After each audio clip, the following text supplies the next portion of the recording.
Audio test for the board meetings.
I'll gavel us, but then I will turn it over to you. I'll call it.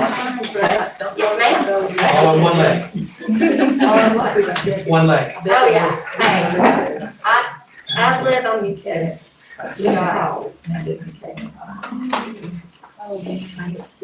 Okay, it's 2:30. Are we ready? Ready? All right. Welcome, everybody. Beginning of our September Board of Education for Cleveland City Schools. And Leah, I will turn it over to you. All right, welcome everybody. If we can all stand and pause for a moment in silence.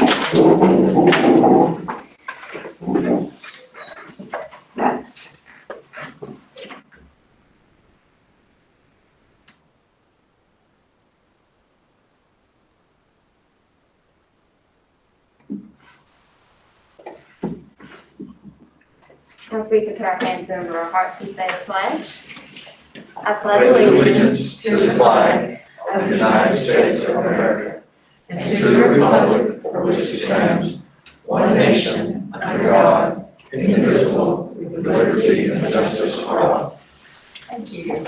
Leah is our student board representative. She was at our last meeting, and so this is your second one, and we appreciate you starting the meeting for us. Thank you.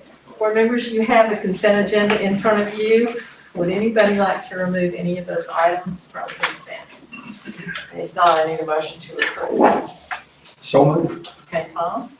Second, Peggy? All those in favor, say aye. Aye. Okay, that was unanimous. Very good, thank you.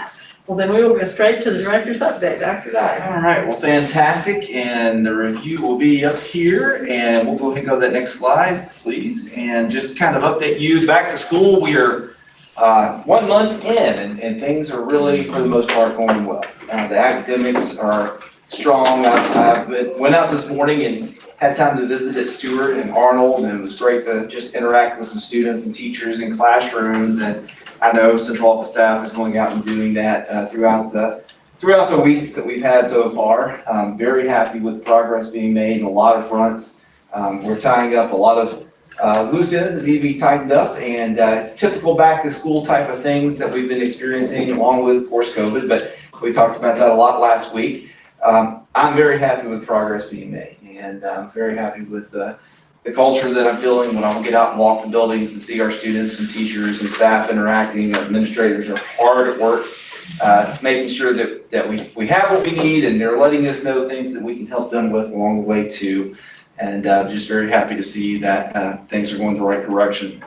Just some things that we've done here in the last month. We did host, Cleveland City Schools hosted the Southeast Superintendent Study Council. We had our TDOE Commissioner, Dr. Penny Schwinn, that was here, and also our TOS Executive Director, Dell Lynch, was here in attendance for that with our area superintendents. We had a lot of lively discussion and on a lot of different topics, but hopefully got some good things accomplished to help our region be stronger together. And we do have a great relationship between the superintendents. We talk all the time and chat about things and just help each other along the way. And I think that's really an important part of what we do for these study councils. Where did you host that? Right here.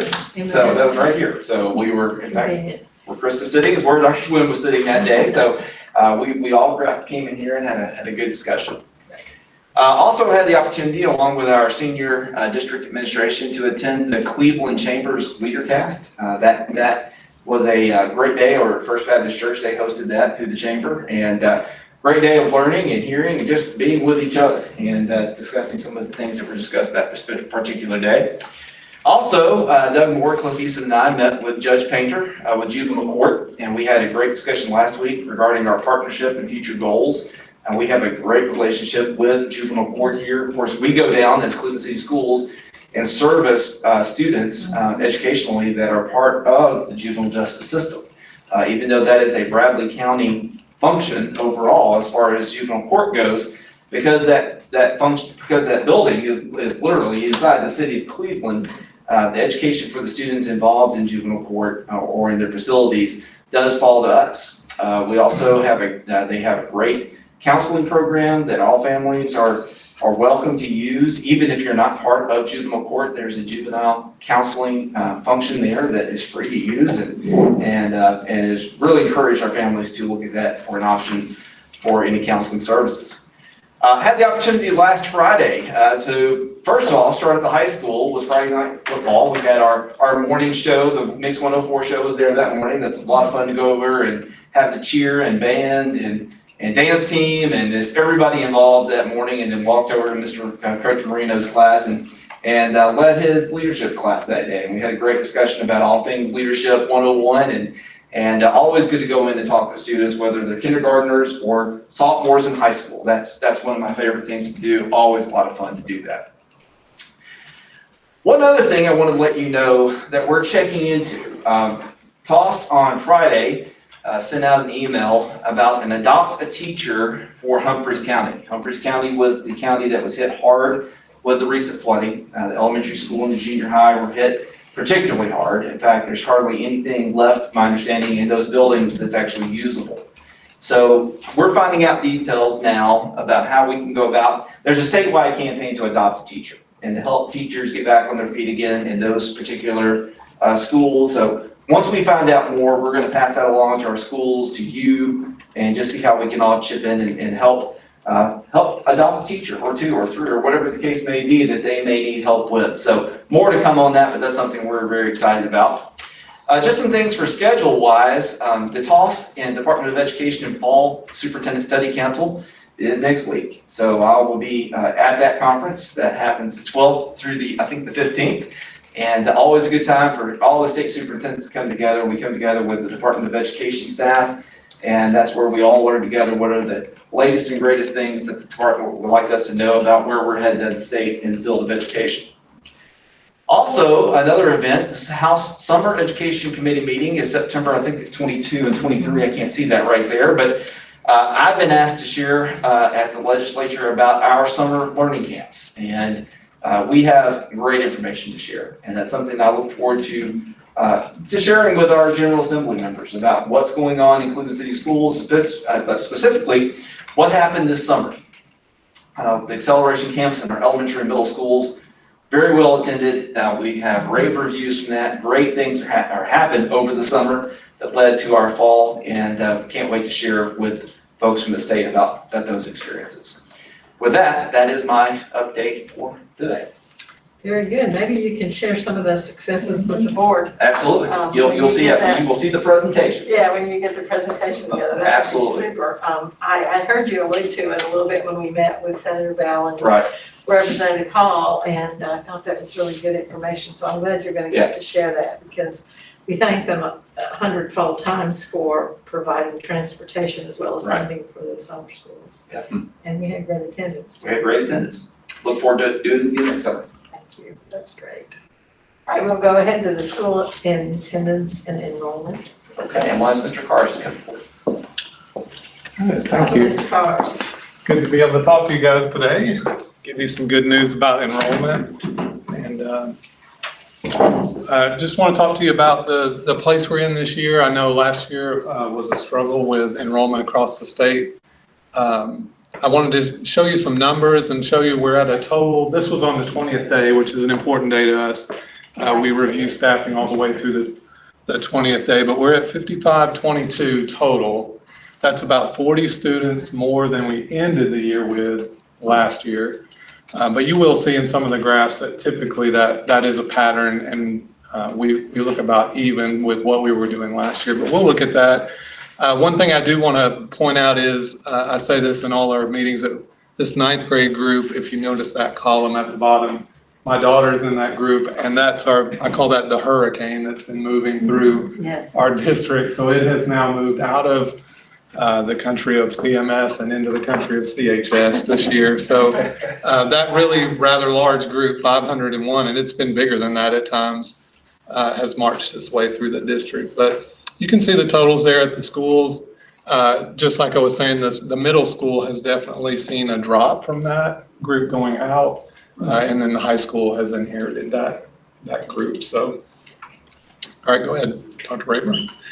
So I wanted to show you some graphs and this data dashboard, I gave you that link last year, and I'll send it out to you again just so you have it. But you can get to this dashboard and have kind of live data if you want to look at. But The years we're going to be looking at are the orange line and the blue line. So 2 years ago is the blue line at the top. We were having steady growth up until that was, the year before COVID. And then last year we had the orange line is 2021. And then you can see I made a mark because we're only in the second month that the black line that you'll see on each graph is our this year's number. So you can see we're right at, it's kind of dark in there, but we're right at where the orange line was going last year. So we're very typical in what we were seeing last year. The blue line was 2 years ago, and we were higher, but seeing that same kind of shape. What happens typically is we start school, we have a lot more enrollments than we do withdrawals, and then it kind of levels out. And you can see that it kind of tapers down most years. 2 years ago was a little bit of an anomaly. We were having a lot of growth. So, all right, the next one I'll show you is, there is a link, and so I'll share this with you through Julie, so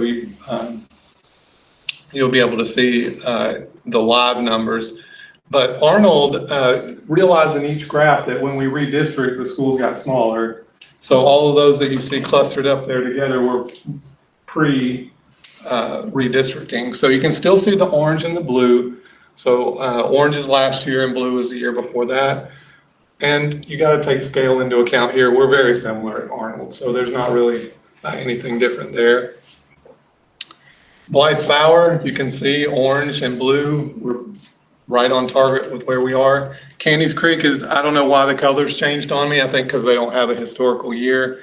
But we had the reddish color was when it opened, and then the yellow color, it grew, and now we're in the middle of the two. So Candies Creek is tending to be right in the middle of the 2 years. Mayfield is right where it was last year. Ross, a little bit more. That was a little surprising, almost up to where it was 2 years ago. So it has grown a little bit this year. And you'll see on the next slide, Yates, which we'll skip over to that since it kind of goes with Ross, is back up to where it was 2 years ago. So not only is that whole Ross Yates seeing a little bit of growth as a school compared to other schools, but Yates, we gathered back some of those kindergartners. I think since it's a K2 school, I think it's largely affected by the number of K students that didn't show up last year, but they're back this year, on top of the ones that were scheduled to be here this year. And then Stewart is right where it was as well. Our high school and middle school, you can see that difference. If you see the middle school over here has lost its large group, about 80 kids short, but they're having that same tendency to go up. And then the high school started, Ms. O'Brien thought she was going to hit 1,800, but we've not done that yet. But it's gotten close on some days. So definitely that ninth grade group has come over and caused a large increase. And then as far as our race and ethnicity, we're about half white or Caucasian. And you can see our Hispanic in kind of pink there is growing as a district. You've seen that each year. And I'm actually working on some dashboards to show those trends over time. So you'll easily be able to see how these have grown and contracted as groups. But you can see our, the orange, the darker orange is Black, African American, the light orange is Asian, and then the purple is multi-ethnic. People are reporting more than one. And then economically disadvantaged, we're at about 35% so far. The next slide will show you what I'll finish up with. This is interesting to me. Every year we show, special ed percentage has stayed relatively stable or gone up a little bit. But now ESL is quite honestly about the same size. So when you think of our ESL population, it's for all terms just a little bit off from being the size of the special ed population as well. So we've seen growth in that, as you know. We talk about that each year as well. So I just wanted to give you a picture of what we're looking at, some of the trends. Like I said, the middle school dropping that group and the high school adding them, and then our ESL and Hispanic populations are growing as they have each year. So, did you guys have any questions or anything you wanted to ask? You bet. Regarding the enrollment numbers, are we still good on capacity in the respective buildings? Right now we are. Now some are getting a little full, but just a reminder about it, we are doing the long-range planning study at this point in time. So I think when we get to the end of that, they will take all these updates from this year into that concept as well. And that way, when they're helping us as the board and myself plan for where we need to be down the road, that'll be a key component of that. So facilities-wise, we're in good shape as of today, but we do want to continue to keep an eye on that and watch that. There's a lot of growth happening in Cleveland right now, as you're well aware, with new houses and neighborhoods and things going up. So definitely something to keep knowledge of. Michael, Yes. back to the disadvantage, economically disadvantaged, wasn't that at one time close to 50%? It was, the state used to take that number based off of free and reduced lunch numbers. But then when districts started doing the, is it CIP? Is that the name of it? CLP. They now, because some districts were doing free and reduced lunch applications and some were doing CLP, they decided to do, now we have to calculate that off direct certified kids. So the state actually sends us a list of who is served by like food assistance and government assistance programs. So we actually get that from the state and then put it in, but that number did drop for everybody. Yeah. Michael, can you remind me again, what's the enrollment today at Cleveland High School? Today it's close to, it's about 1780-ish is what I would guess it is today. And what about Cleveland Middle? Well, we'll go with my official one's 9-1. It was about 1,300 then. It's close to that. Anybody else, questions? I'll make sure to get that direct That's link great to you. information, and I appreciate pulling that together because, 2 years ago, you mentioned that there was a growth, but that's when we opened Candy's Creek, isn't it? Mhm. And what I've observed being in the schools, which we get to do so rarely because of COVID, but they really utilize those classrooms that they didn't have before, extra, for discovery, pre-K, or those kind of programs that we kind of had to edge out of the buildings because we were so full. So it's really nice that the principals have some room to grow and move and supply areas for their programs in their buildings. And that's so important. It's not just, we've got to have 20 kids in a classroom and every classroom has to be that way. Right. Especially at the older buildings like Stewart, that's where I was, so that's where I saw it. But it was really great to see the things that the principals were able to do for her teams, for our TI teams, places they have to meet now that they didn't have before, because they're able to use those classrooms. I just got a text from a parent that Cleveland Middle School is right at capacity. Well, it depends how you define capacity. We're in good shape there. There's room to grow right now. And remember, we just sent a whole lot of kids from the middle school Yeah. to the high school. So they actually have a little bit more room this year than they did. Now, is that something we have to look at in the long range study? Of course. And it'll be interesting to see what comes from that. Did we build that for back in- 1,500? I think 1,500 is capacity there. So if you go back and you remember Is that the right? meeting that we had, one of the things that came out of the meeting we had was the need for possibly looking at intermediate school, that looked at a 5th and 6th grade school, which would help elementary and middle school down the road. So that's something to, that will be part of what we look at down the road as far as the study. Charlie, this is what's so great about our long-range plans, is when we built the middle school, we opened it in 2000, isn't that about right? Yeah. And here we are, almost 25 years down the road, and we predicted that it will be full in 25 years, we will have to have another plan in place. Here we are. It's amazing how that works. It's very important to our system, though, to have that long-range Sure. plan. Exactly. That shows it. Anybody else? Thank you, Mr. Cars, appreciate it. I think I'm on the next, I think I'm starting the next the next item off. person? Yeah, we're moving to All right. strategic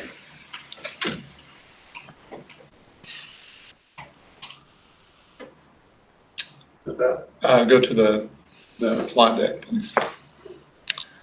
Okay, I'm gonna start this off. Really, Dr. Elliott's gonna come up here and get clean up on this, but he wanted, Dr. Dyer and Dr. Elliott wanted me to kind of go over some of the data points from the strategic plan for this month's update. So Dr. Raper, you can go ahead. I have good news, and that is growth. So we got our growth numbers in, and we are an overall 5 as a district, Oh, the highest that you can get. That's very exciting, and you can see for not only overall, but also numeracy, and then literacy and numeracy averaged together. We're a 3, which is meeting state growth in literacy by itself. So that tells you how large the 5 must have been in numeracy for them to combine them together, and we still were a 5 with the 2 combined together. And you can see historically there in the graph where we've been each year. So that's really something to applaud and have some celebration about. Remember, growth is, a student is projected every year with a score based on their previous scores on state assessments. And once we take the real assessment, they literally subtract every student's actual score from their predicted score, whether that's +5 or maybe they got a -5, and then they add all of those up and average those for the whole district. So you're looking at a lot of test scores and a lot of predictions. And then if we are 2, if you remember back to your statistics days, that bell curve, to be a 5 means you are way out there, 2 standard deviations past the mean. So that is out there. That's good, good growth. And what that does is take out, if your population is struggling, or you have an influx of a population that may not score well, with that, performance scores won't tell you what you're doing. Growth always tells you, are you making improvements with students, or are you falling a little bit short? So that was really good news. I go on to science. I know 1920 is not there, but it's a 3-year span. We haven't checked on science. They have not. Yeah, the state just has had an operational science test last year. So you can't have TVOS scores until you have that baseline year. So they did finally test science, and then now this year we'll have predictions, so we will get a TVOS score on that. Yep. All right, we take to the dashboard that you had pulled up. Yes, thank you. You also have a link to this. This is on the website. I put a link on the slideshow too. But the strategic plan, we're also monitoring every KPI under the student success area. And while we don't need to go through every single data point, I just wanted to show you that that is out there on the school or the system's website, and is updated with data as we get it in. So as we've picked these KPIs, or these different points that we're measuring all the things in the strategic plan, we're able to monitor and see, for instance, 1.8 is increase the percentage of students scoring on late grade level for iReady. Well, we just got those numbers in from last year. It's at 13.12, which was an improvement over 11.98. So this is our dashboard that we use to kind of monitor as data flows in, this updates, and we're able to see it. So you'll be able to monitor that as we move through the years of the progress. And I'll turn it over to Dr. Elliott's going to talk about some of the interventions we've done for strategic plan. All right. So yeah, I appreciate Mr. Cars for all that he's done to get that dashboard up. That really helps our team out as we take a look at specific areas and how we're doing, and the performance indicators, those KPIs, those key performance indicators. That lets us know areas that we're really doing pretty well in, and those that we still need to work on. And so that's a good way to take a look at that. Just wanted to share with you what our academic team, our teachers this past year, as you know, we had a very unusual year, and our teachers, just hats off to everybody in the building continuing that instruction during the whole school year in 2021. And I'm just impressed with our team and the work that they were able to accomplish amongst all that. And here are just some of the highlights. I just wanted to hit several of these to recognize what our teachers and our staff have been doing even last year. We implemented a new ELA curriculum, as you're probably well aware of, and it's just been phenomenal to see that implemented across the district. So if you go into one school to the next school, and one to second grade at Blythe-Bauer to second grade at Yates, the same information is being taught that helps with transitions and everything, and very consistent, and they've done a lot of work on that.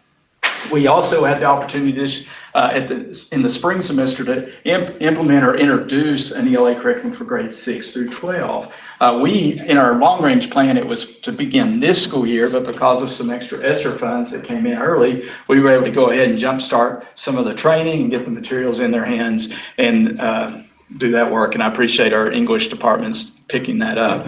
A new math curriculum at Cleveland High School. We began looking at some supplement math curriculum because as the standards are being upgraded, we're trying to look at that. Now our adoption year comes in 2 years and we'll fully adopt a new one, but they've been exploring and tackling that, and I appreciate that. Of course, ELA professional development all last year with their elementary staff throughout the year. Grades 6 through 12 began their professional development around the English area. iReady diagnostic, those are those assessment benchmarks. We do a test with our K-8 students at the beginning of the year, in the winter time, and in the spring. And that gives us data to monitor how our students are progressing. And we did that in English and in math. And that helps our teachers to be able to dive in and say, where are our students succeeding by standards and where do we need to work on? And I appreciate everybody going to above and beyond to do that. 9 through 12, we implemented and introduced school net assessments, and this serves as a benchmark process at the high school level in our core areas. Leadership trainings, we are doing walkthrough observations with our academic leadership team at our district office, along with our principals and instructional coaches in our schools, where we can go in and spend about 15 minutes in each classroom and take a look at those instructional practices that are taking place. And then that just helps us give us some data to see what strategic moves are happening instructionally and what are some areas that we need to improve on to kind of help. And that's where our instructional coaches and principals help us out to have those one-on-one conferences with our teachers. And they were doing that, and we did that. We did it virtually last year. A couple of us would go in and partner with the principal and walk around, but we would even have a person who was training us on the tool, a consultant who was helping us on the actual walkthrough observation tool that we'd take our computer and they would be on Google Meet. We'd turn the computer around and they would watch the class and then give us feedback on what we needed to look for. And it worked out very well. Just a few other highlights along with ELA and math. Of course, we continue to emphasize STEAM, and we were able to do that last year. Our middle school staff, I just have to shout out to them. They spent a whole year getting ready to be STEM designation. And we are in the process of applying this coming year to hopefully get that confirmed. They've worked hard, and we continue to do that along with a couple of elementary schools that are really eyeing that STEM designation from the state. They worked on that. Of course, the ongoing virtual enrollment that we did last year, we had a whole wing going over here with virtual school, and our instructional leaders, we added in a BLADE facilitator for the elementary school last year, and they did a lot of work. We had professional development in STEAM. Of course, shout out to Dr. Raper and his team with the Chromebooks, and last semester, or the spring semester, we're now K-12 one-to-one system. So that's pretty amazing getting that plan out. We added 2 CAPS network business partnerships this past spring, Cleveland Utilities and Tenova. We have others on our in our sites in the very near future, we hope. Conducted virtual special ed IEPs, our ESL family engagement. ESL department really wanted to engage those families as much as they could in a virtual setting, and we added an engagement coordinator to work with Ms. Duncan. And of course, our summer intervention programs that were taking place last year, we expanded that. So a lot going on, and I just wanted to quickly run down that because a shout out to all the teachers and the staff and everybody in their hard work. Amazing year amongst everything that was going on.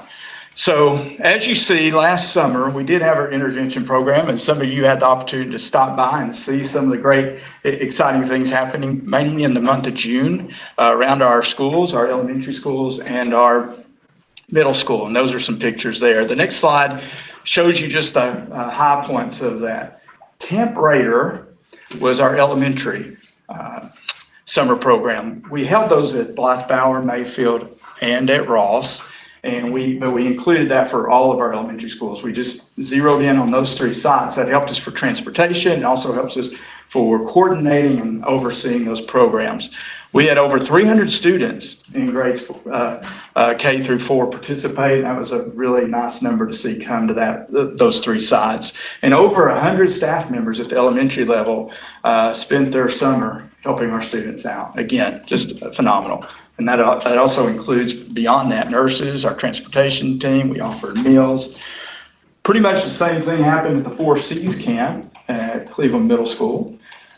We had started 4 Cs about 3 years ago as a system and really had a good start to it. But when the state provided extra funds for us this past year, we were able to up that game with 150 students attending that program, 39 staff members over at the middle school this summer. So a lot of work going into trying to help these students out, accelerate their learning. Credit recovery, as you well know, happens each year at our high school. And that continued on this past summer as well. So really excited of the work going on in our summer. A couple of stories I want to share with you. Well, let's go back here just for a minute. A couple of stories I want to share with you because I think we can talk about what happened and look at the numbers and all that, but sometimes you just have to remember the faces that we see when we go into those buildings and excitement. Right there with Mr. Price, assistant principal over at Blythe Bower, is a young boy in our schools. And this summer, he had the opportunity to come to our camp. And one day, Ms. Bender and I were out visiting the camps, and we were able to go by and walk into one of the classrooms. And as we walked in, we talked to this young boy's camp teacher. And she called the boy's name and said, "Will you share with Ms. Bender and Dr. Elliott about what just happened?" And he was just beaming. He was excited and everything. And he had just learned how to read. And he told us how excited he was to learn how to read. And he was so glad for the camp. And then she said, "Well, what else are you excited about?" I said, "Well, I learned how to read, and this week is my birthday." And so he was just so excited, and it's just worth it. All that time, all that effort and work is worth it for these kind of stories right there. It's amazing. The next slide also goes into another piece, and I debated whether to share this and put this on here, but I did want to take a moment to share it. We have partnered with a few networks across during the time of last year and a half, doing some intensive work.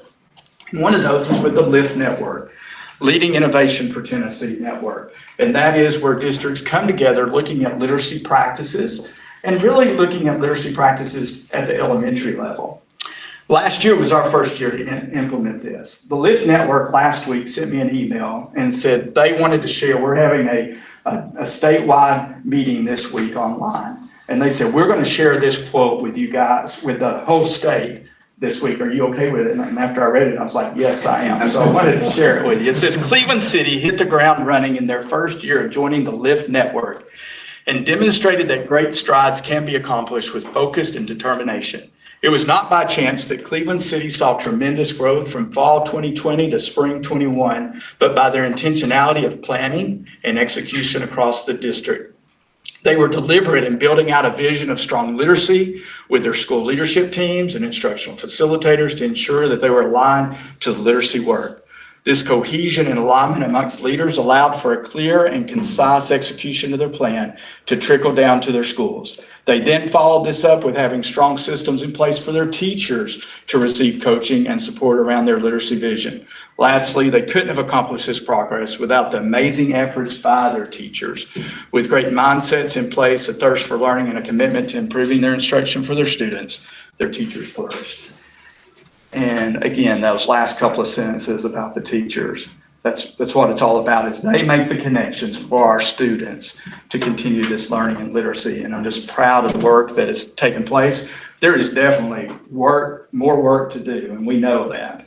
But just had to take a moment to just take a deep breath and reflect, and also celebrate all the great work that our teachers and staff have done in the past year.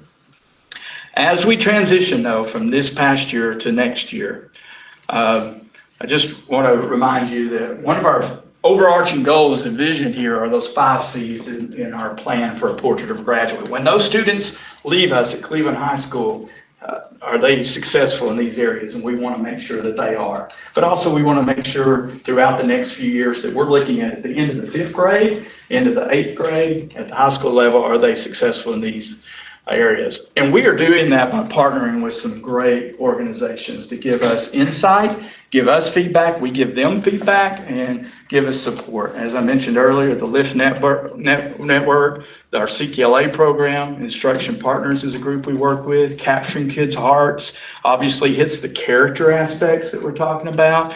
Tennessee STEM Innovation Network sits with that critical thinking, creativity piece.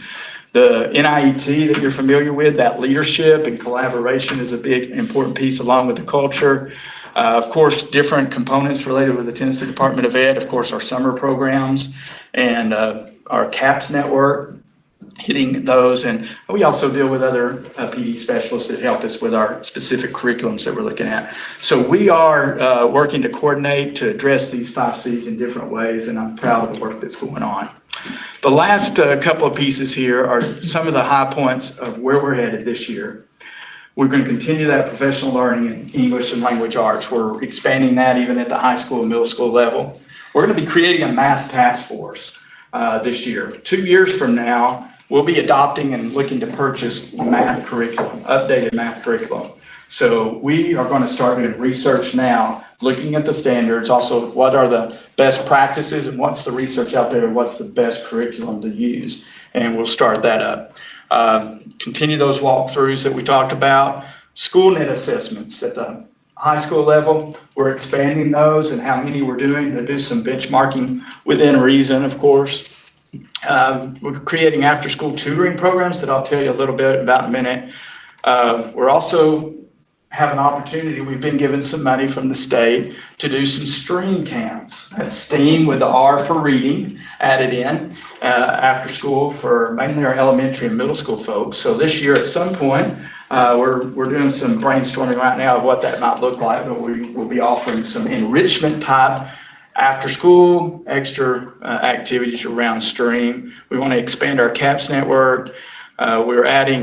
We've added and started the year with new CTE programs, 4 new ones related to that. And we're continuing to look at our schedules and the best way we can address those interventions for ESL and also special ed. So those are some of the high points related to that. The last piece of this is I wanted to tell you what we're getting ready to launch and we're excited about starting actually next week, and that's our after-school tutoring program. These interventions to help during this time where we had students that were out and needing extra support. We're going to be offering, thanks to our state and using ESSER 3.0 money, we're going to be offering some after-school tutoring. It's going to focus on 15% of our 1st through 5th grade students and around 10% of our middle school students this coming year. The program is going to be called Raiders XD. XD stands for extra dose of tutoring going on. And that's going to begin next week. And we're going to run it for 12 weeks in the fall semester and then another 12 weeks second semester. That'll be 24 weeks to hopefully get a big lift off of specifically reading support and doing some math as well during that time. We're hoping for over 130, our goal is 130 small groups this year. That's a 1 teacher to 3 student ratio at the elementary, 1 to 4 at the middle school.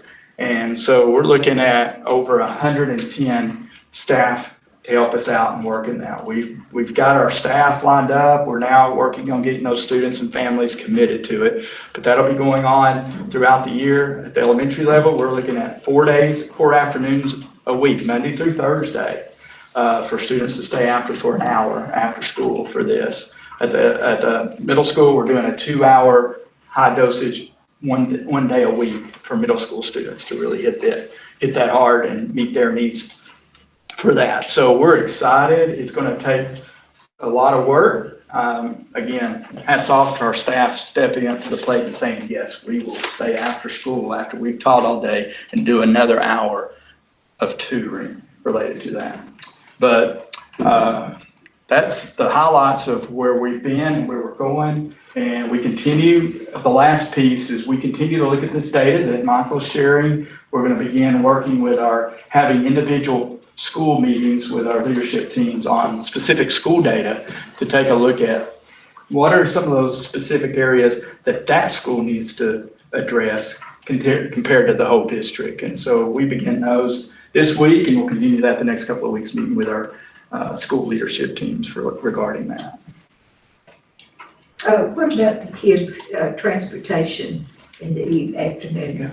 Again, another group, Mr. Taylor and Valerie Mack and her team of bus drivers have been amazing. They've been working with our tutoring coordinators to take in the list, and we will be able to provide transportation. What we're looking at is around 4:30 when the elementary group is out, that those elementary routes that they're regularly running, when they're done, one of those buses will come back into that community school and pick up anybody who needs transportation home at that point after that hour is over.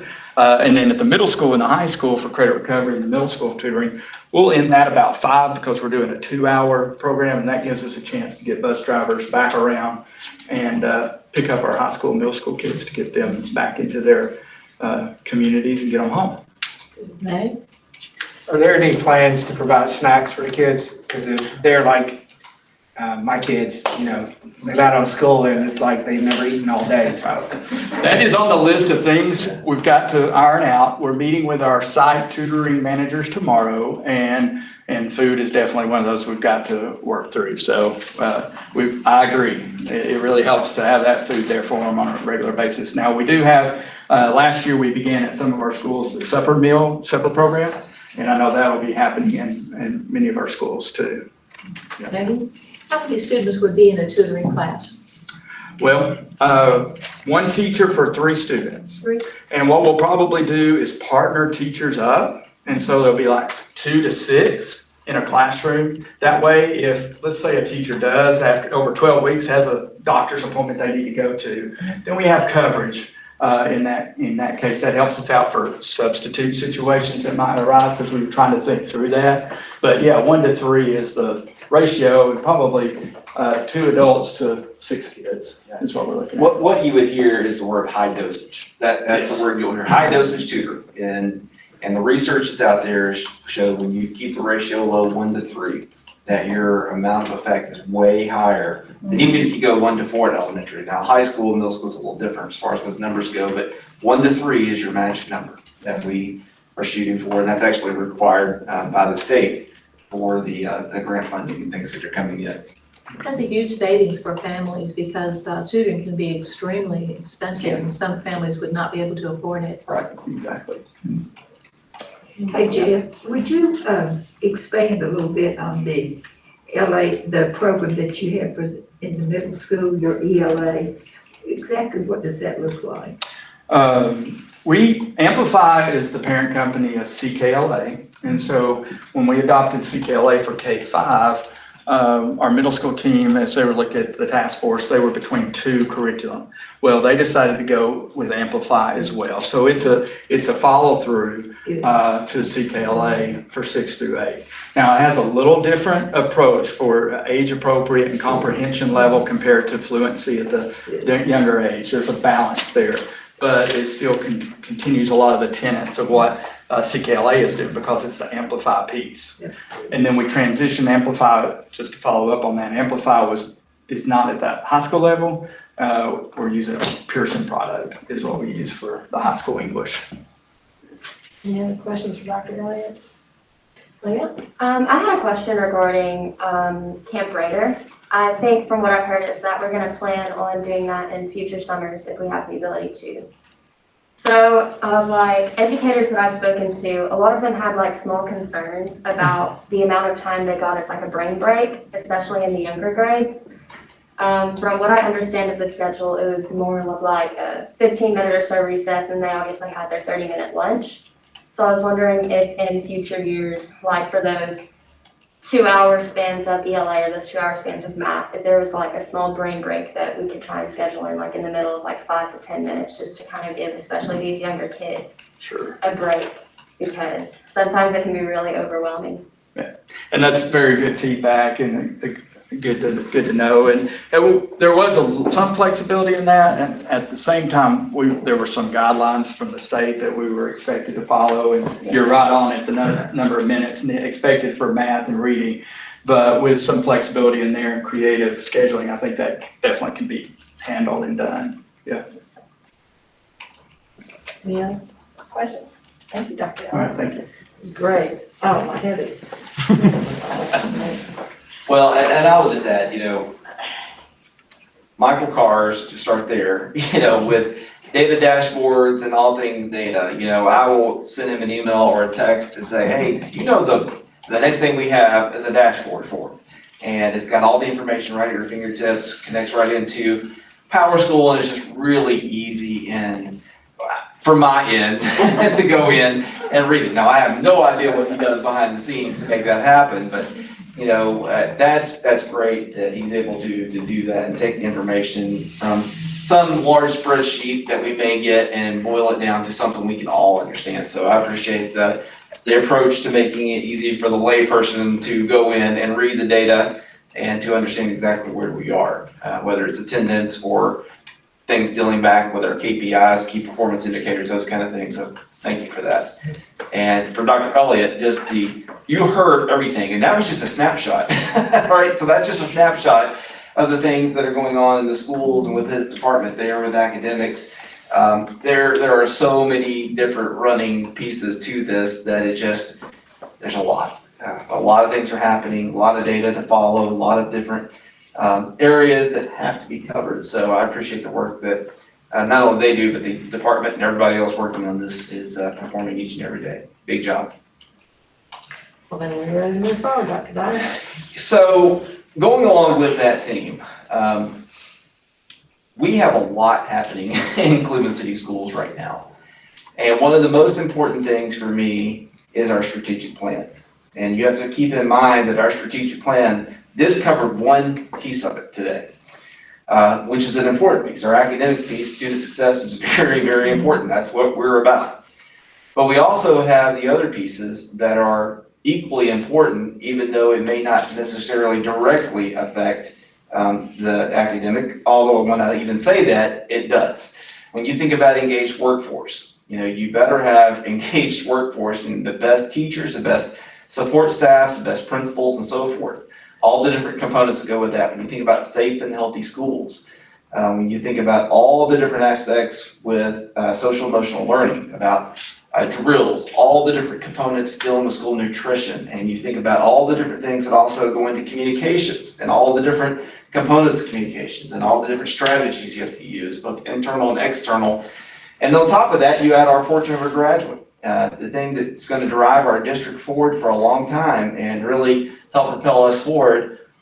All this stuff takes people, and the people make it all happen, whether it's our employed, whether it's our students, whether it's you as a school board, myself. This is a big train to drive, and there's so many different moving parts with it. That one of the things that I'd like to at least discuss today, and if you approve it, move forward with, is a chief of staff position. And when we start looking at that, and I think we have the slides ready to go up here, we're at a point where it's really easy for things that are external, such as COVID or other structural things that are out there, to knock us off track and to not allow us to focus on the things we need to focus on. And along with what I just said, we have an opportunity, I think, to really structure a position where we have a key person in our district office who can be the conductor of this train dealing with the strategic plan. Now, I'm going to be heavily involved. You're involved from the board perspective. All the different directors, supervisors, everybody in the whole school system is involved with strategic planning and all the different components that go with that. But I do think we're at a point now where we need one person who can really drive the train and keep us all going down that same path. You talk about row the boat. We need a key rower, and we need somebody who can make sure that they're checking up on us and making sure that we're doing the work that needs to be accomplished. I've shared with you a job description. We can pull it up here as well. And I want to go through just some of the components. I'm not going to read this all to you because I know you've had an opportunity to do that and everything that goes with it. But the job goal is to assist the director of schools with the day-to-day operations of the school district, as well as providing leadership and management to support the attainment of goals and objectives of the district's strategic plan.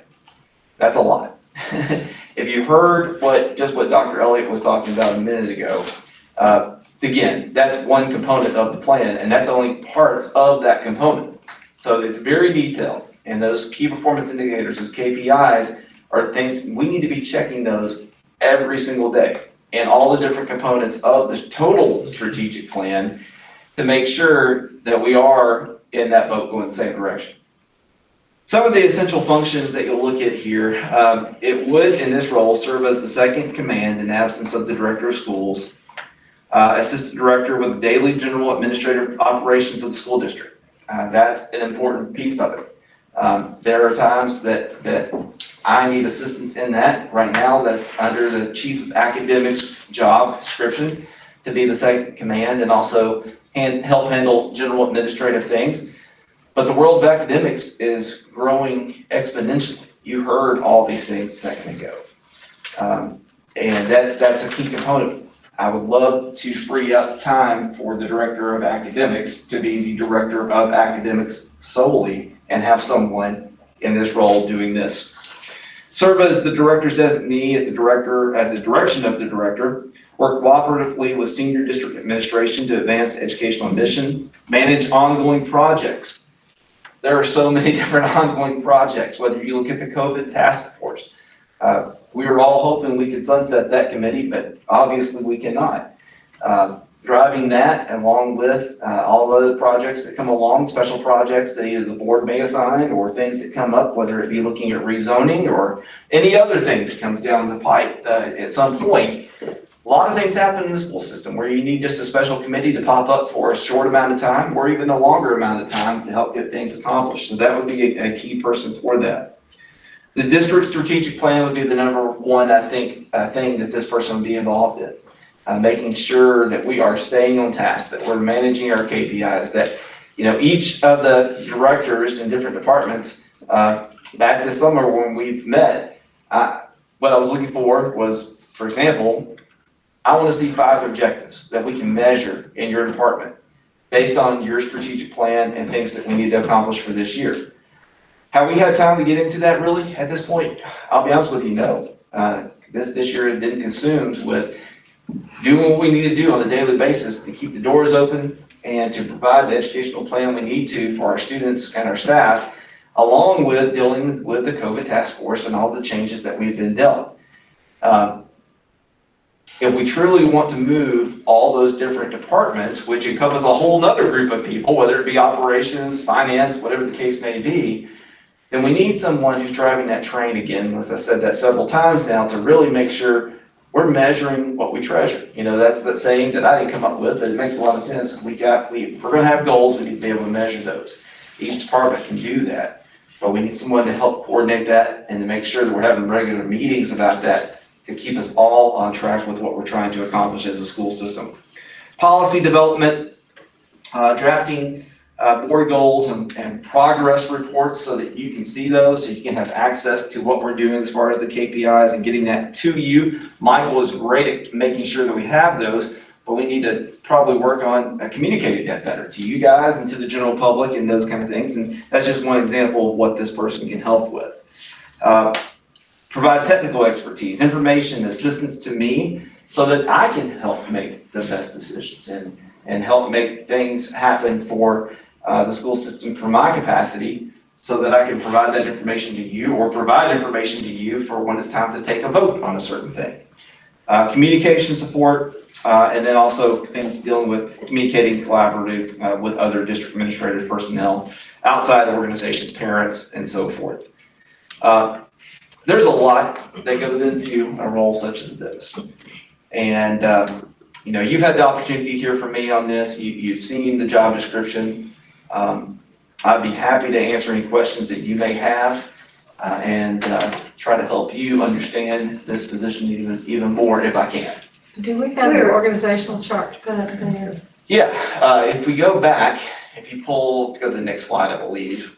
There you go. Okay, just So, questions. Yeah, the way this would work, the Board of Education, of course, is at the top, and I'm your one employee, so I'm there.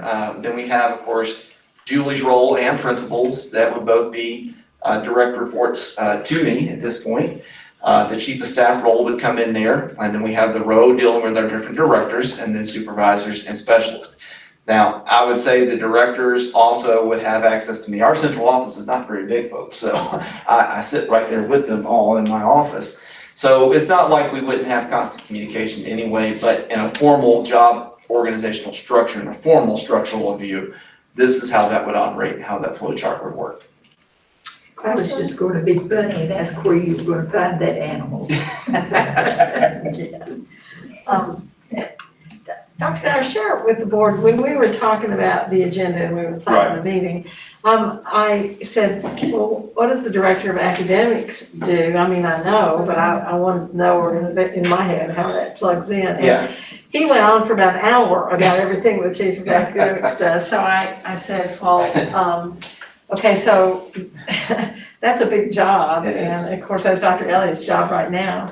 And so I asked him, what did we do when we didn't have a director of academics? Right. And would you share? with Yeah, us? you know, when I first got to Cleveland City Schools, there was not really a director of academics. It was supervisors of this, supervisors of that, and it worked okay. It really did. I mean, it'd been that way for I don't know how long, quite a long time. But I'm a firm believer in that you need organization, and I think you need organizational efficiency. You remember we brought in Lean Frog to help us with an organizational efficiency study. And that seems like forever ago, but it was probably, 4 years ago now? And, you know, they helped us all understand better that we needed to clean up our job descriptions. We needed to make sure that they met the legal standards and all those kind of things. And now they do. And Kelly Kaiser is now doing a great job of making sure that we're making those make sense.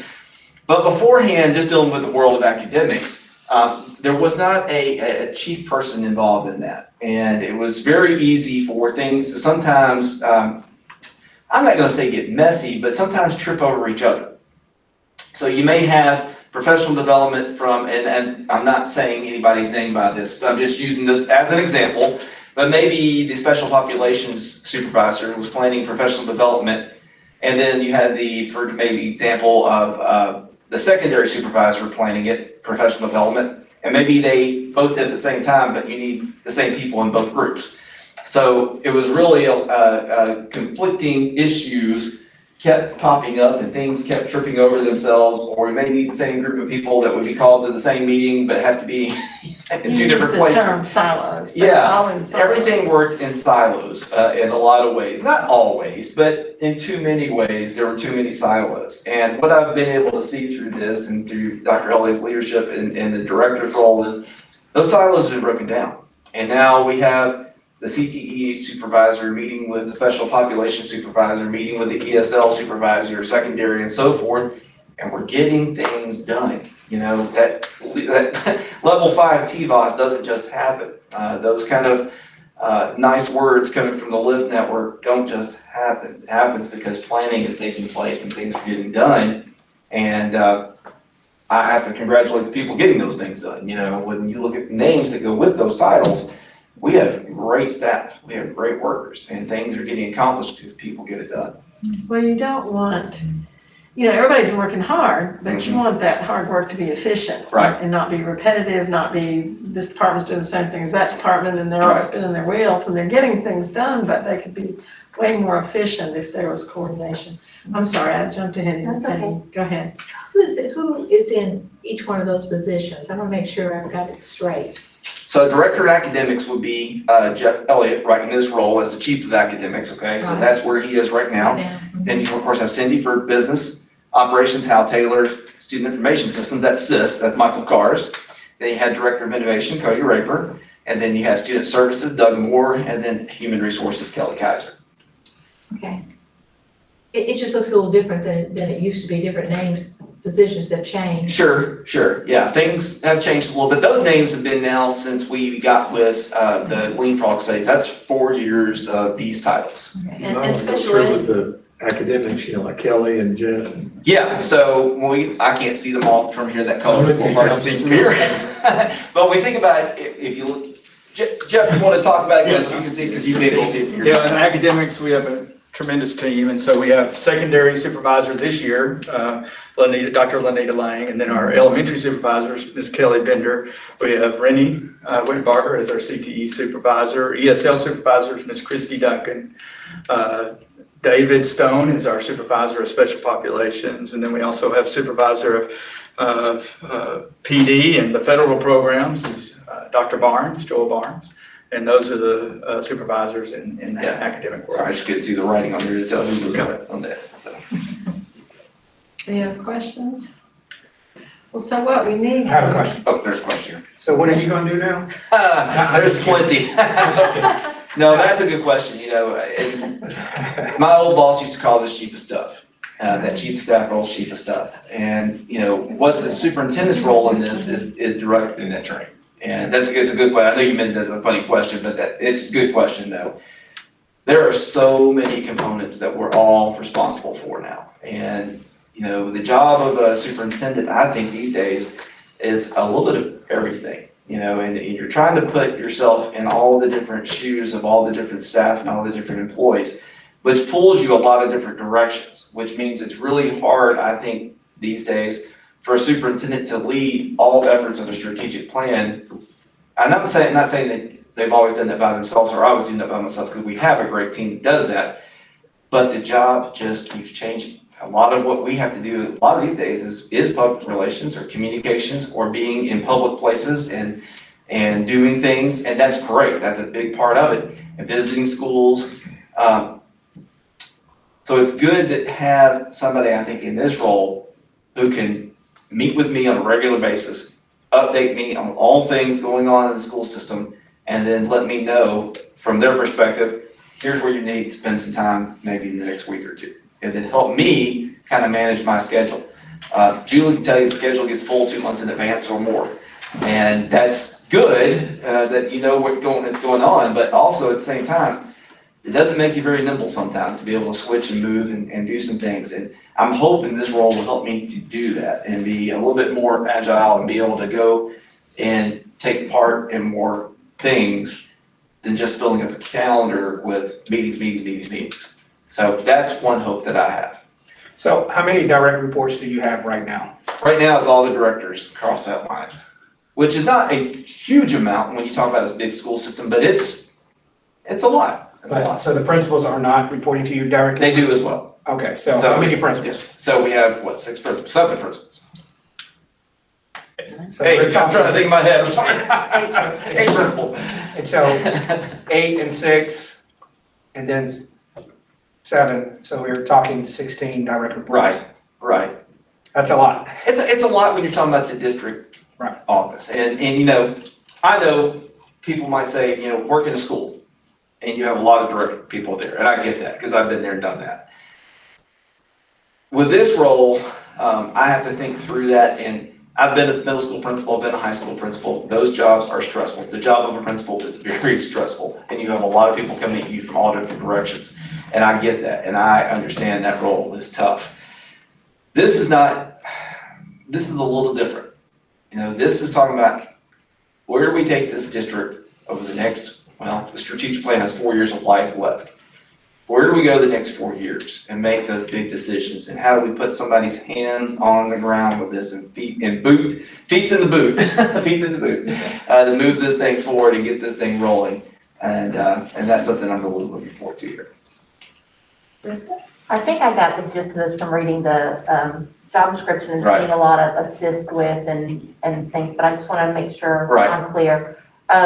The decisions will still you'll still be the chief decision maker. Yes, that doesn't change anything. No, the recommendations that I would bring to you come from me.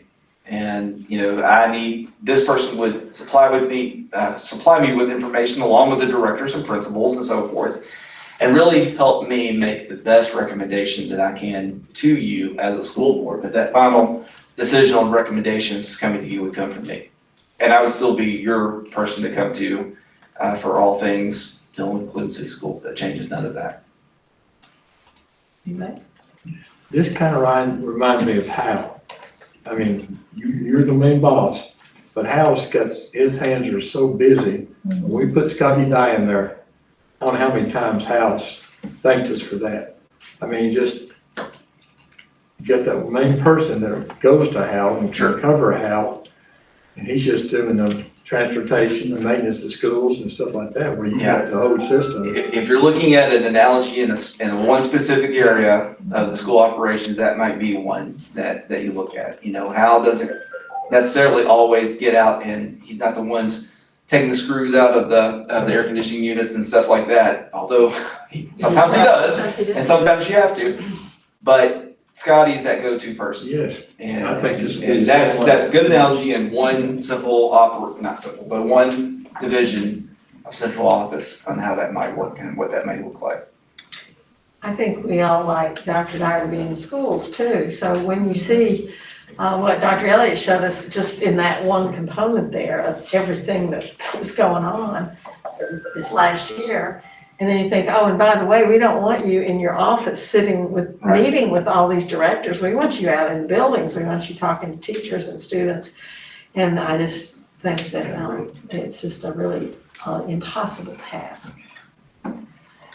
Anyone else have any comments? So we need a vote. Oh, I would like to ask one question. What impact on the budget does this have? Yeah, now I talked to Cindy, of course, that's something that I've talked to her about. We are in good financial shape. So with this position being approved, we are in good financial shape for not only this year, but future years as well. And, you know, we've been able to do a lot this year with our budget, providing, you know, good raises for all employees. We're adding employees in schools, whether it's through the ARP or ESSER or through other means. So I feel like we're in good shape right now. I believe you said we are financially solid. Excuse me, I'm sorry. Sorry, you're good. I believe you sent us the information about the percentage of our staff is in administration, because that's something that the report card used to report. I don't know if it still does or not. You can look at a school system and see if 6% of their budget goes to administration or whatever. And I believe you sent the board the information, it was just 2%. Right. Including city schools. So sometimes when you're out in the public, you hear that we're top heavy, that we've got too many administrators, too many bosses. And I think that's good information to have. Say, well, we're only at 2%. The average across the state is about 4%, I believe. Is that right, Dr.? Yeah, it is. And when Lean Frog did their study, we are very, I'll just say, efficient in our operations. We're a lean and efficient organization, which is great. I mean, there's nothing wrong with that. The major part of staffing needs to be in schools. That funding needs to go to the classrooms as much as we can. And I get that, and I'm 100% on board with that. And I know we do a great job with that, and we watch that closely.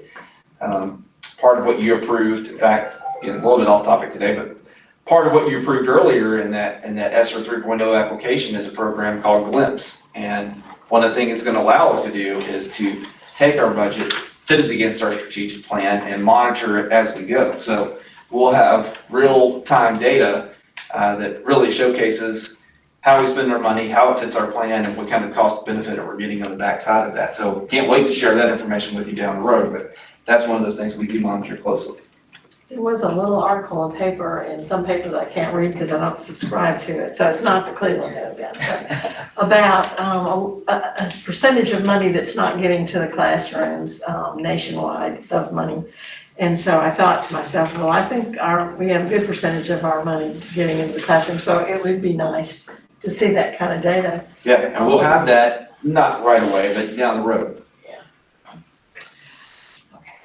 Do we have a motion to approve chief of staff position? So moved. Carolyn makes the motion. Second. Charlie second. Any other questions or comments? All those in favor say aye. Aye. It's unanimous. Thank you. Okay, great. Go ahead. With that, I would like to make an announcement regarding that.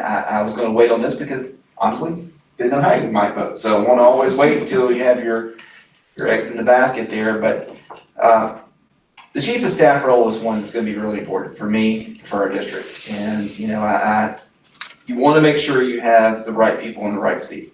And we've heard a lot about that. If you wanna move your organization forward, you better have the right people in the right seat to make it happen.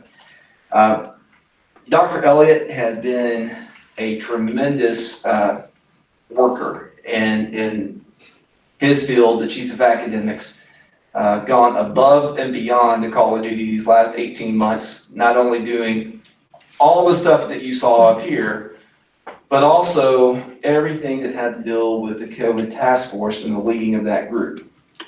The public will never know all the work and time that behind the scenes had to happen in order for us to convert from back in March of whatever, 19 to virtual learning and all the things that happened in about 1 week's time.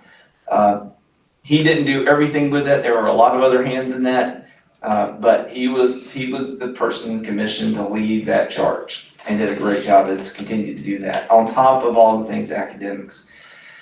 Saying that, I am going to appoint Dr. Elliott as Chief of Staff, and he and I have talked about that. I think he is the right person for that job, and that will open up that job for Director of Academics, which will be posted for both internal and external people to apply for. So I want to officially name Dr. Elliott the Chief of Staff for Cleveland City Schools. Yeah, congratulations.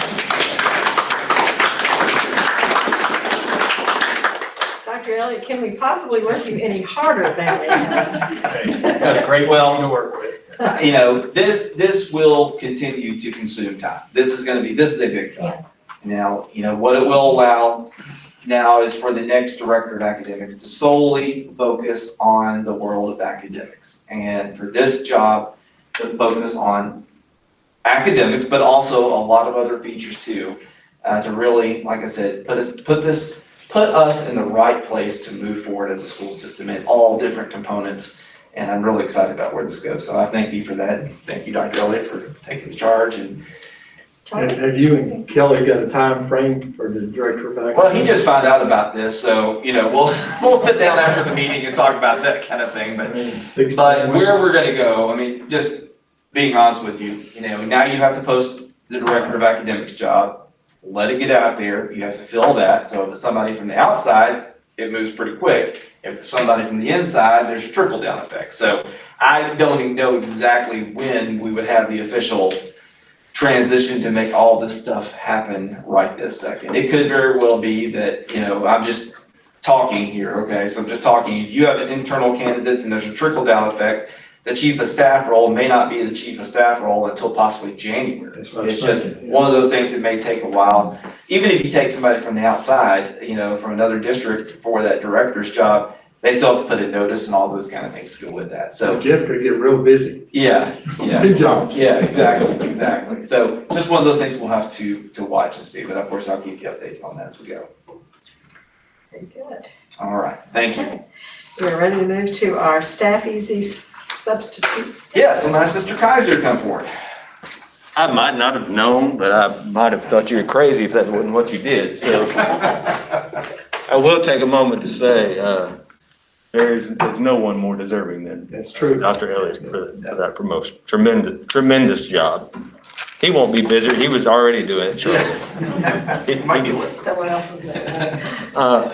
I'm here to ask you to consider entering a contract with Staff EZ to take over our substitute staffing. I think you were given the contract already earlier. I believe you received that. If we have one issue that I hear the most about from our staff, it is the lack of available substitute teachers. It's just very challenging. I can tell you in August of 2021, our fill rate was about 60%. In August of 2020, it was 88%. In August of 2020, we had 248 openings. In August of 2021, we have 548. That's just because of COVID and lots of things going on, but staffing of substitutes are already challenging. Approving this contract will allow us to have someone that specializes in finding substitutes. It'll take the payroll off of our business department. It will take the onboarding and many of those, dealing with those staffing issues, off of the human resources department. It'll take some liability off the district. We'll take the training of substitutes off the district.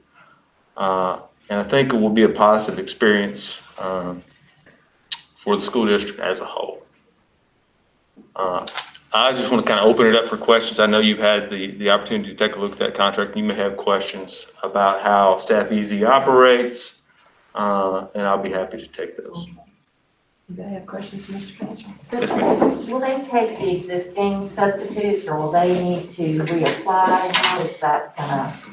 The first step will be that they will get a list of our existing substitutes, and their plan will be to take on all of those individuals.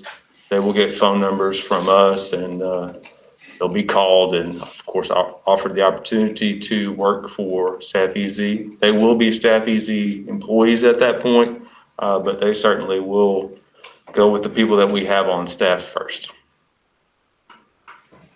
All right. So this goes off, Cindy, do we send money to them and they pay them, or? Yes, so there, of course, as with anything, there's an additional fee for having them do this, but we will have to reconcile all of the subs each month.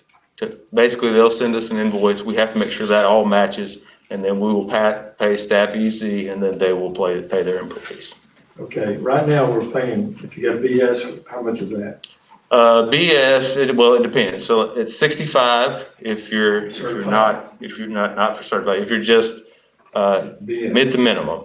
It is 70 if you have a 4-year degree, and then it is 80 if you are certified. Okay. Unless you go into some long-term subbing. And associates what? 65. Are we comparable to all the districts around us? Do we need to look at raising that? We're comparable locally. I don't know if we're comparable all the way across the state. They will start with the rates that we have now, and I think that would be something we'd have to discuss possibly later if we don't see improvement. It just seems like in the 22-23 budget, we might need to look at that. I mean, $5, I mean, I don't know. It's getting to be such an issue. We need to be at the top of the pay scale, I think, in this area. We raised it 2 years ago. I believe we raised it 2 years ago, and we hadn't raised it in a considerably long time before that, prior to that. We just need to look at that, I think. And that's one of the things, I think Lean Frog looked at that, and at that time, we were pretty much in pace with what everybody else was doing.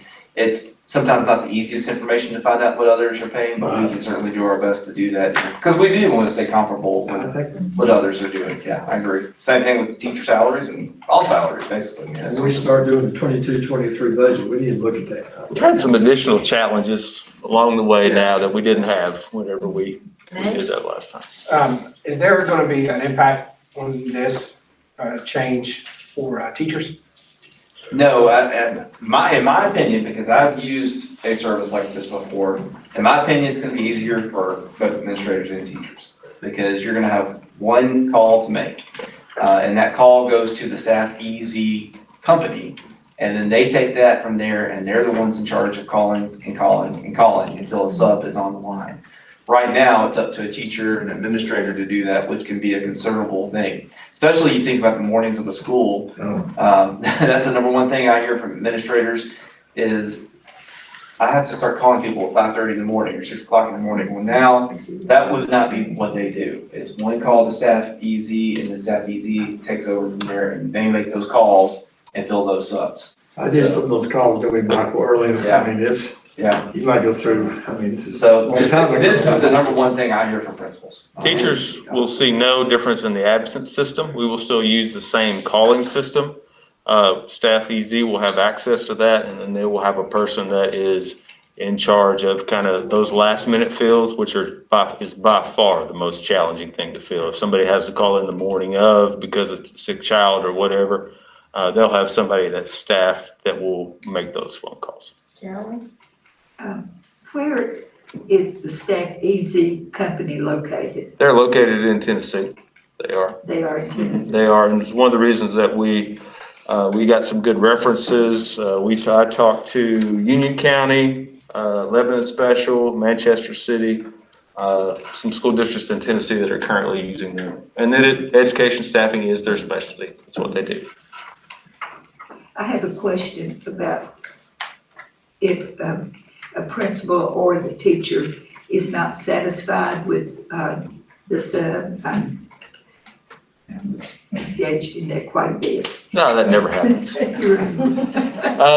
There is a process that they have in place. If it is serious enough, the substitute can be asked to leave.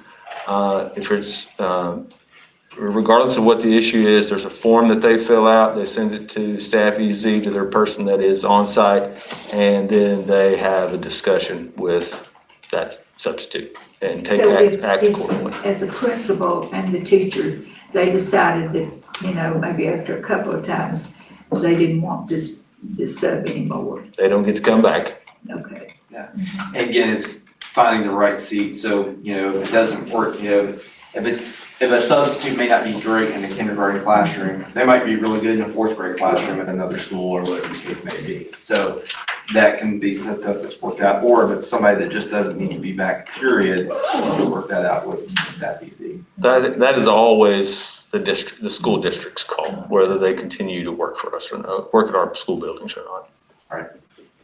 Okay. Are substitutes covered by any insurance? I think they would be covered by liability insurance as our employees. Liability? Yeah. If Now, there was an injury or something like Right, that? workers' comp type things, but Okay. when they go to work for staff EZ, that transfers to staff EZ.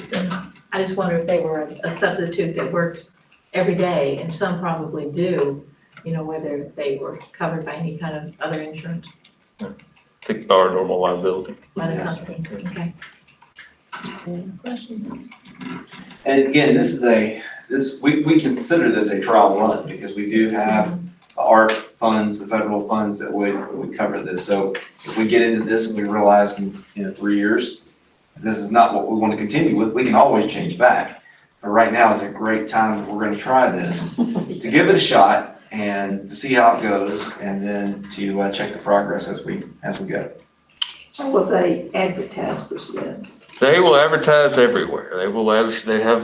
They have yard signs. They'll ask to put banners up at schools. They will obviously do social media and radio spots and all those kinds of things. They go to recruiting full time, which I think is a huge, benefit of going to them, is they have the ability to go to things that we're just, well, you heard how lean we are. We're just limited by the number of people that we have. Yeah, and I would add too, with this, if you approve this, we still have to wait to make sure that 3.0 is approved by the state. And then it's about a month lead time to get them off the ground and running. So this is not something that would happen overnight. This is a process, so it could be, theoretically could be November before staff EZ is on the ground. And we just don't know all those dates until all these things fall into line. So this is a 1-year contract and then you can renew. It's not That's 3 it. years. That's correct. You had mentioned 3 years. Right, 3 years, what we're aiming for, but it's a year-by-year contract. So if we get to the end of the school year and we just think, well, this is not working, we can always revert back to what we've been doing, but.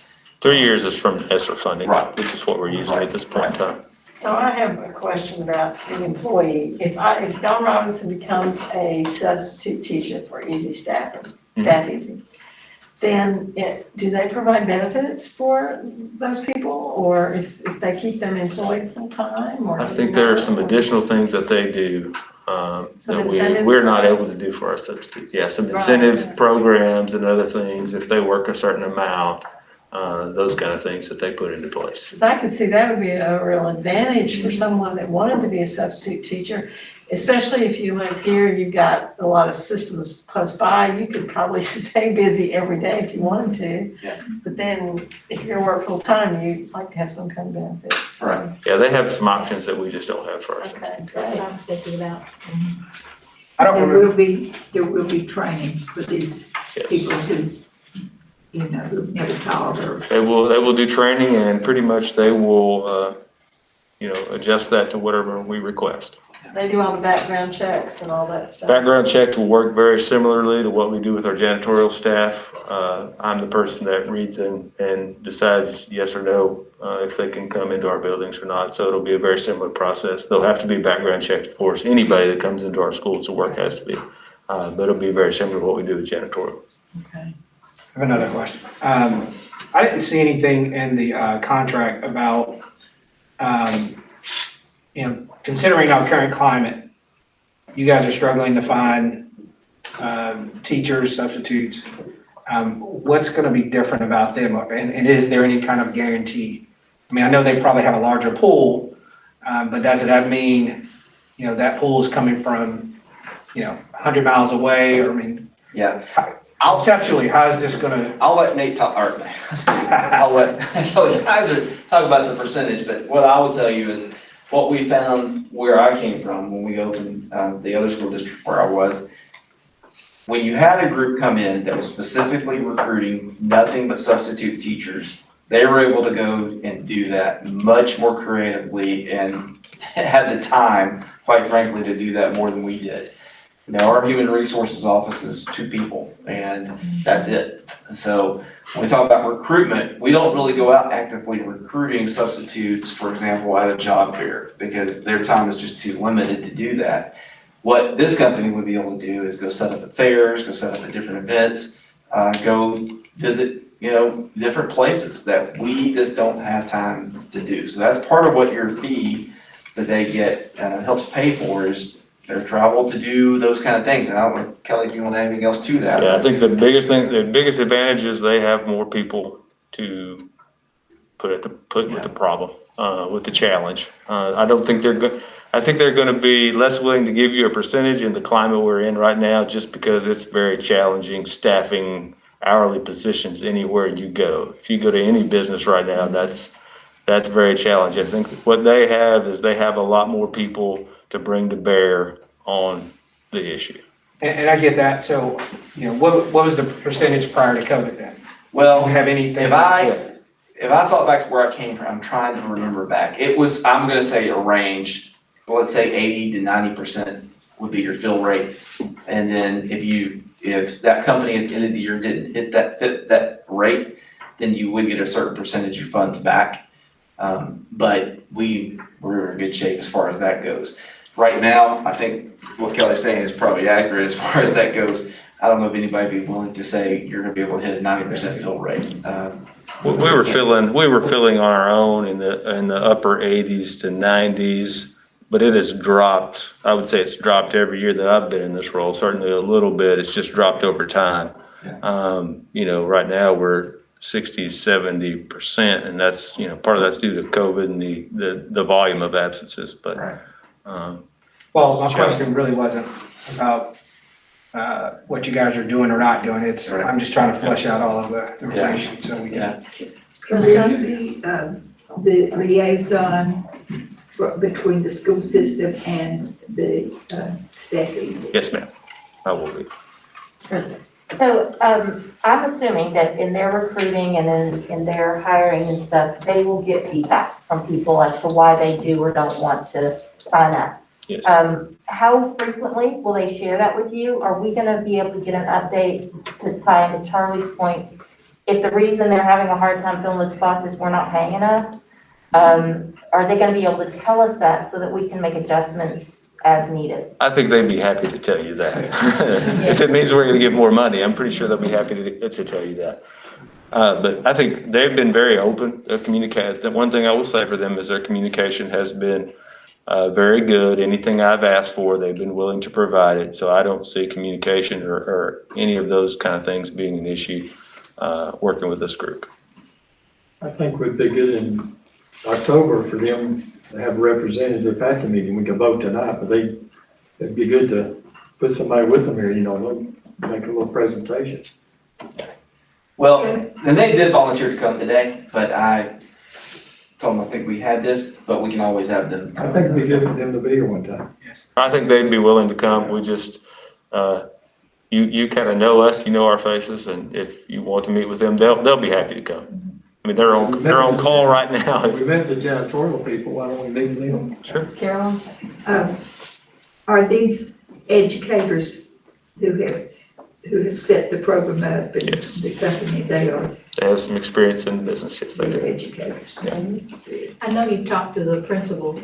Are they excited about this possibility? Yes. I'm sure that. I think the biggest thing for the building people is if we can take some of the calling of people in the morning off of their office staff. That's very challenging to try to fill those last minute spots. And it's every morning for them. It's every morning, it is. Right now, it is multiple times a day. All right, so we need a motion to entertain this. I so move. Carolyn makes a motion to accept the Second. contract. Nate, second. Any more questions Discussions, all right, all those in favor say aye. Aye, it's unanimous. That's good, great. Yay, then you said this will take a little while to get going? It will. We don't have an exact timeline right now because we do have to wait on the 3.0 application to be approved by the state, because that's a funding mechanism for this. Yeah, timeline will be driven by funding. So did we vote dependent on the funding? Because if that funding doesn't come through, do we have to re-vote not to implement? Well, the ARP was the application getting consent had this funding mechanism in there. So if ARP doesn't get approved, then this would not happen. We'd come back to the board and do this again. Yes. A good time to try it, Good so, question. because we're getting ESSER funding, you know, if we get it. Yeah. So, speaking of the ESSER funding, you all saw that application, and thank you, Dr. Barnes, for giving us the summary of all of that. And we went to see the comptroller, and what I learned, I'm sure that Dr. Barnes and everybody else in here that works in the central office knows this, but our money is reimbursable back to us, so the schools across the state of Tennessee. So we have to get permission from the state, and then they say, yeah, you can do it, and then we come back and we spend it and they reimburse us. Whereas cities and counties are just given their money and they have to spend it properly, because if they don't, they have to reimburse it back to the federal government. And so the schools won't have that concern because we won't get to spend it if it's not approved to begin with. So it's a little bit different. And that's why that summary was so important, because you can see all the things that are being applied for in those ESSER funds and what we're going to do with that as a system. All right. Okay. Well, I believe it's Leah's turn. Leah's representative up there. Leah, stay here, or Leah, go up there. No, you can stay right there. All right. So I'll start off by saying we've had a great start for the school year over on Raider Drive. All of our fall sports have kicked off, including one new sport that started practice this past week. We have started a bowling team this year with history teacher Seth Lamagna as the coach. Their season officially starts on September 30th, and they currently have 18 members, both male and female students. And they're just really excited to get it going. I know Mr. Lamagna has been wanting to get a bowling team going for years. The football team is currently 2-1. They went 2-0 for the first time since 2017, and I know personally we went 1-0 for the first time since I've been in high school. This past weekend, number 2 Destin Thomas, our starting wide receiver and defensive back, committed to Memphis University, and number 67 Nick Nicodemus, our starting left tackle, recently committed to Tennessee Tech University as well. Our new jumbotron was up and running for the Bradley game this past Friday, and we were very excited about that improvement to Benny Monroe. Our volleyball team is currently in 8th place in the state with a record of 13-6, and they have defeated several teams that are currently ranked above them, such as 8-time in a row defending state champs Brentwood. Last Thursday, they also defeated the Barretts. The freshman, JV, and varsity teams all swept our crosstown rivals, and we are very proud of them, and we just can't wait to see how their season goes. I'm sure, as you guys know, the past 2 or 3 years they've gone to the state tournament. We're hoping to continue that trend and see how far they can go. Girls soccer currently has a winning record of 3-2. They have won against Polk County, McMinn Central, and the Chattanooga School of Arts and Sciences. Our cross-country team has had a great start to the season, with Ryan Lovelace winning the overall this past weekend in Rome, Georgia at Barrett College against a tough competition. And also this past weekend, several other runners posted personal best times. Lastly, our golf teams, the girls golf has had 2 matches where they shot 5 under par, which is a school record. And for boys golf, Tripp Hall tied for first in the Cookville Invitational. And moving on from sports, our parking over at the high school, the VIP parkers were able to paint their parking spots on August 29th and had a great time doing that, as they always do. This is the first year that the lower lot and middle lots have both been available for VIP spots, because it's normally just the middle lot, so we've opened that up a little more. And there's a makeup day for painting on September 19th for students who either didn't finish their painting their spot or weren't able to start painting that day.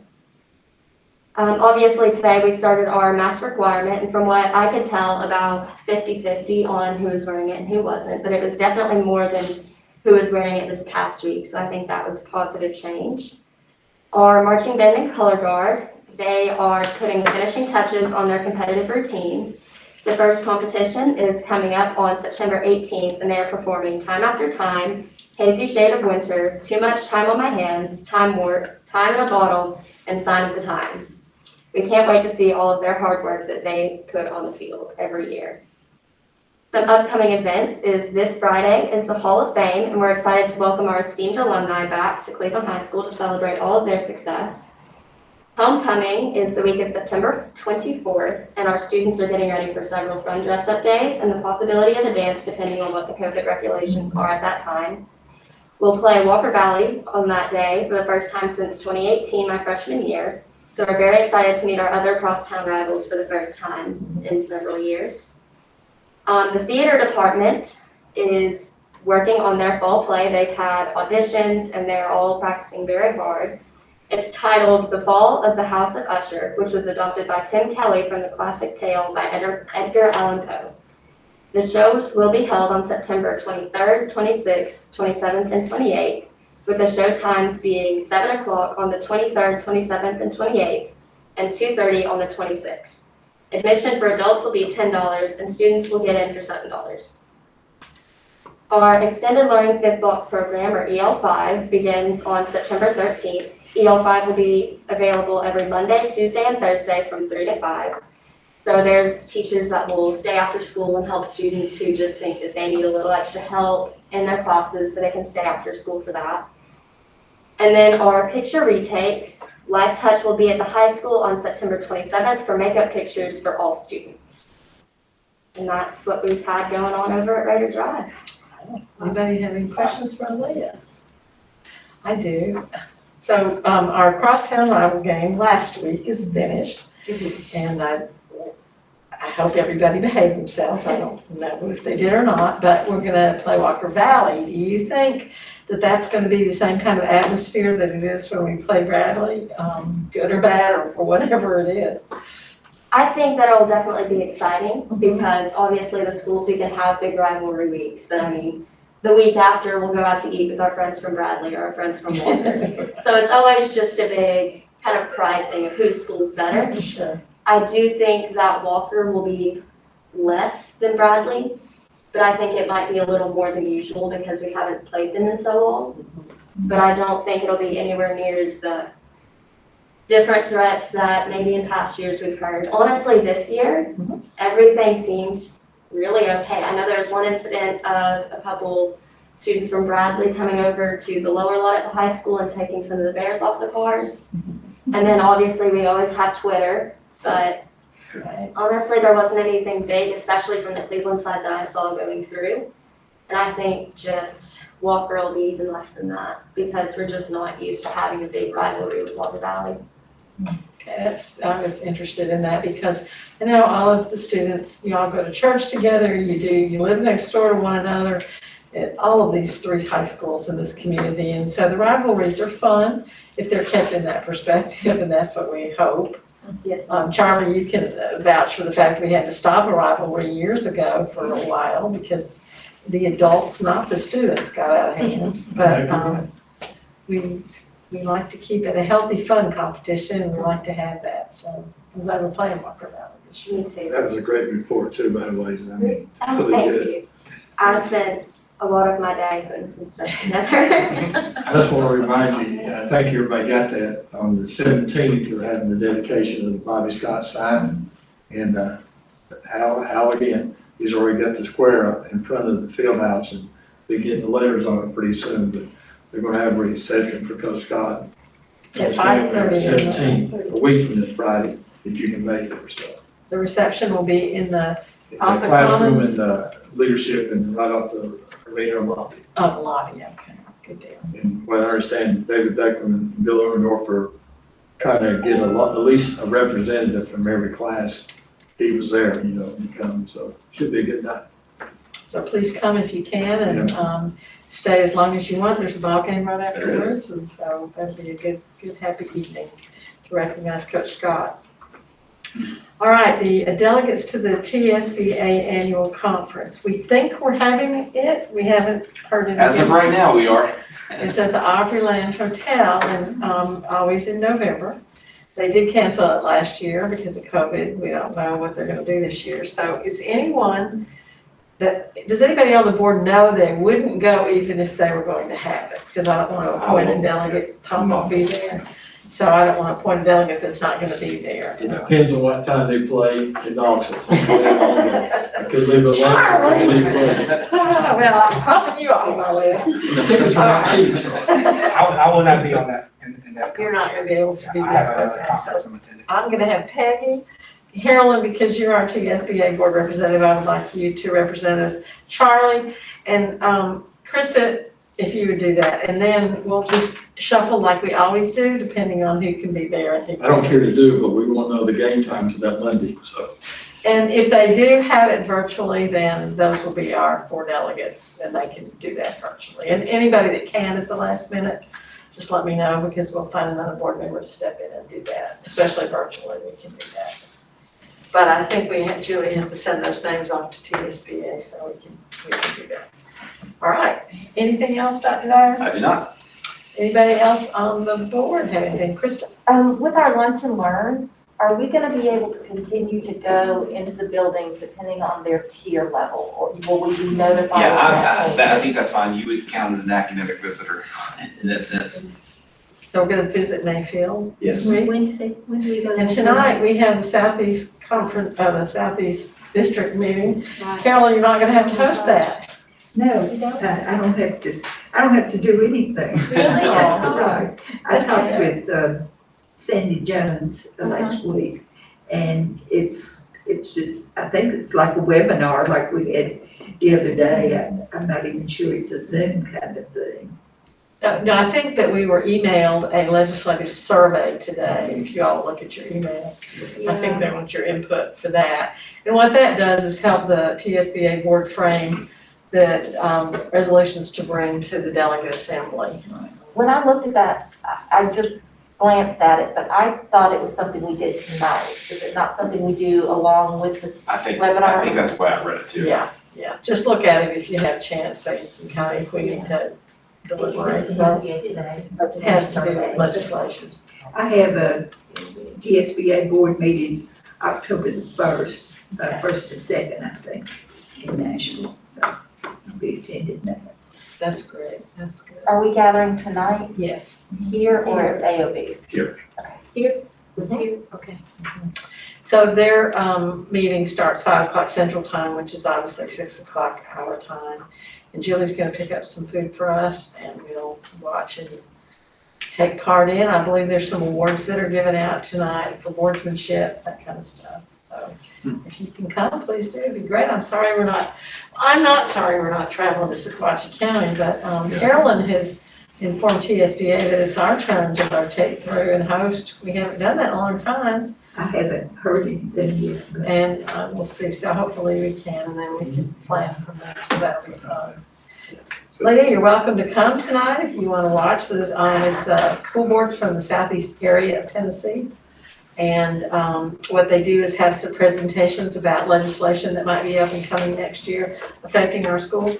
And then they have normally it's a dinner where they give out awards, but all they'll do is flash up awards on the screen, and that'll be the end of it, I guess.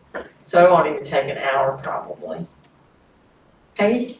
Who do we thank for, Princess? Okay. Laura Hudson. Laura? Okay. Well, thank But you. this one is, Rennie. Rennie. Okay, Laura and Rennie. Thank you for them. Yes, please pass that on. Yes. Anybody have anything else? All right, we will adjourn by general consent. Thank you all. Okay, thank you. and be there at 6, is that right? Correct. Starts at 6. No, wait, what time starts at 6 here? Oh, is that? No, it's 4:15. Yeah.